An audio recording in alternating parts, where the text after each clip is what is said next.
Bilal tonight, career high 15 points.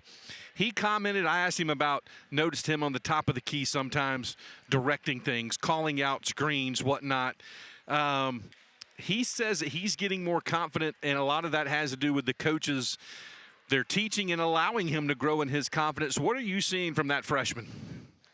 I'm seeing what I see from a lot of really good freshmen and a lot of really good freshmen that have played here at Wofford is I think a lot of times, right, there's other places where, man, guys, for different reasons, they're able to set the world on fire right away.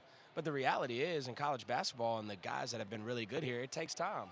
We run a really complicated offense. We ask a lot of our guys on offense and on defense, and so I think that takes time. You have to understand, especially when you play the position that he plays, you know, it's not a guy that just screens and just rolls to the basket and is just kind of getting out of the way. To your point, and like he said, he has to direct traffic. Guys that play that position have to be able to dribble, pass, and shoot. They have to understand the game at a high level. We give them the opportunity, and part of it is we have the confidence in them, but we ask them to be playmakers. And that's a little unconventional. Most offenses in today's day and age don't necessarily require someone of his size and at his position to be a playmaker, but we also think that's what makes our offense really good, and obviously there's a lot of years upon years of evidence that definitely proves when you have the right guys playing those positions, it's really tough to guard and it's really fun to watch if you're a Wofford fan. Dwight, take us through the last 48 to 72 hours after the game Wednesday in Johnson City. You guys came back to town and you could tell you were really working through some things. What were you trying to get across, and how did you think the response was tonight? Yeah, I think the most important thing, whenever you don't play well, and there's no secret we didn't play well in Johnson City on Wednesday, I think a lot of times, right, most people think you have to reinvent the wheel and you have to try to have these elaborate game plans and schemes and try to change a lot of, actions and concepts. And it's quite the opposite with us. We have to get back to what's worked well. And I continue to stress it. When we out-rebound the opponent, we're 7-1 now in our conference games.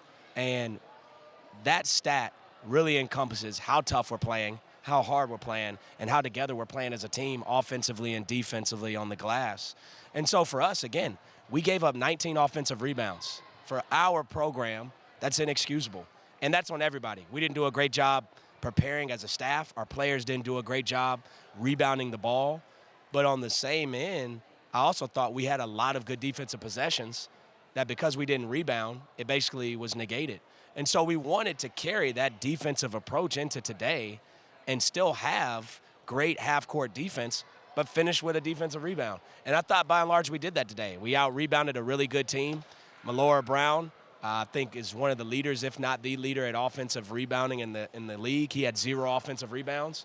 They had 3 as a team, and that's huge. And I thought that really helped set the tone for the game for us. And that was a collective effort.